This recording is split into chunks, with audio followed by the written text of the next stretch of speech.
네, 안녕하세요. 착한 IT 진아입니다. 이제 2012년도 저물어가고 있습니다. 연말을 맞아 올해 IT 업계에서는 무슨 일이 있었는지 정리해보는 시간을 갖도록 하겠습니다.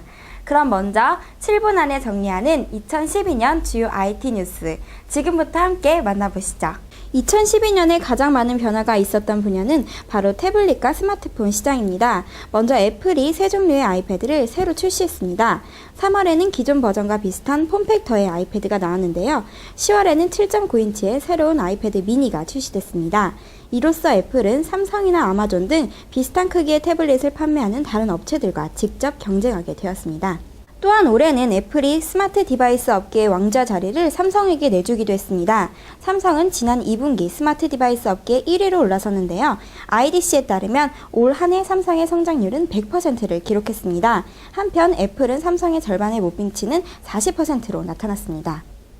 태블릿 시장만 쪼개서 보면 애플은 여전히 1위를 기록하고 있습니다만 아시아의 삼성과 에이수스, 레노버가 모두 세 자리 성장률을 기록했습니다. 애플의 성장률은 26%에 그쳤습니다. 마이크로소프트도 마침내 자사가 설계하고 제조한 서피스 태블릿으로 태블릿 시장에 뛰어들었습니다. 서피스 태블릿은 암칩에서 구동되는 윈도우 버전인 윈도우 RT를 탑재했습니다.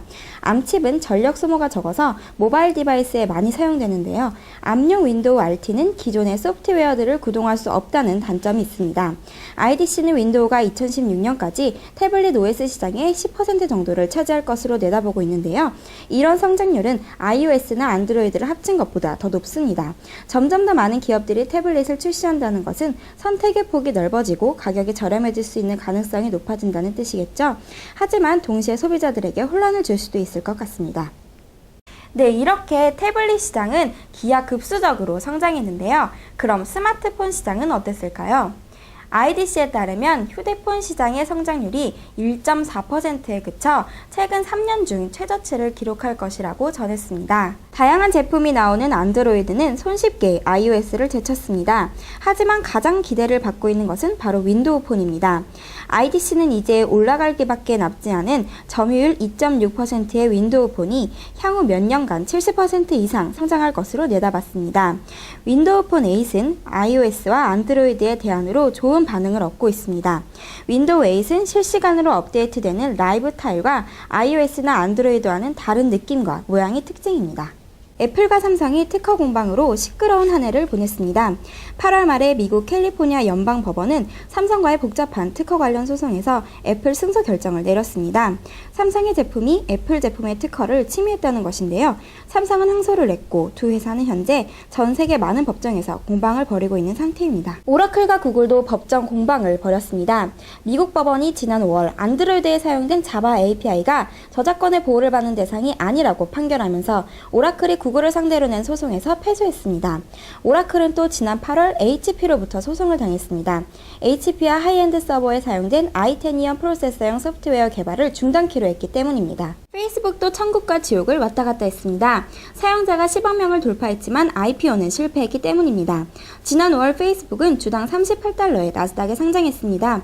하지만 5월 말에 페이스북의 주가는 27달러까지 떨어졌고 현재까지 이 수준에 머무르고 있습니다. 모건 스탠리의 한 애널리스트가 페이스북의 매출 예상을 예상보다 줄였고 페이스북의 모바일 수익 모델 전략이 사실상 약하다는 점이 드러났기 때문입니다. 한편 올해 IT 업계 주요 인사들의 동정에도 많은 변화들이 있었습니다. 소니의 하워드 스트링거가 CEO직을 카즈 히라이에게 넘겼는데요. 카즈 히라이는 취임 후 구조 조정을 통해서 소니를 유명하게 만든 제품들에 더욱 집중하겠다는 전략을 밝혔습니다. 야후의 공동 창업자 제리 양도 올해 완전히 은퇴하겠다고 밝혔습니다. 스콧 톰슨이 그 자리를 대신했는데요. 4개월 후 다시 전 구글 임원인 마리사 메이어가 야후의 CEO가 되었습니다. 인텔의 CEO 폴 오텔리니는 내년 5월에 은퇴할 계획임을 밝혔고요. 마이크로소프트의 윈도우 7과 윈도우 8을 주도했던 스티븐 시노프스키가 마이크로소프트를 떠났습니다. 이들의 이러한 행보가 과연 내년에 어떠한 결과로 이어질지 매우 궁금해집니다. 소니의 플레이스테이션 3, 닌텐도의 위유, 마이크로소프트의 엑스박스 360 등 대표적인 비디오 게임 콘솔들이 이제 모두 인터넷과 연결되어 더욱 풍부한 게임 경험을 제공하게 됐습니다. IDC는 이러한 커넥티드 콘솔들이 향후 5년 내에 연간 12% 정도 성장할 것이라고 예상하고 있습니다. 닌텐도는 올해 신제품인 위유를 출시했는데요. 출시 첫 주말에 모두 매진되는 등 상당한 인기를 끌었습니다. 하지만 IDC는 이런 인기에도 불구하고 닌텐도가 여전히 마이크로소프트와 소니에 이은 3위에 머무를 것이라고 예상했습니다. 경쟁이 점점 치열해지는 가운데 마이크로소프트와 소니는 내년 6월에 열릴 E3에서 차세대 콘솔을 선보일 것으로 예상됩니다. 네, 여기까지가 2012 IT 업계 주요 뉴스입니다. 올 한 해 어떤 일이 있었는지 전체적인 그림이 그려지시나요? 내년에는 더 숨가쁘게 지나갈 IT 업계의 소식들을 빠뜨리지 않고 다 전달해 드리도록 하겠습니다. 감사합니다.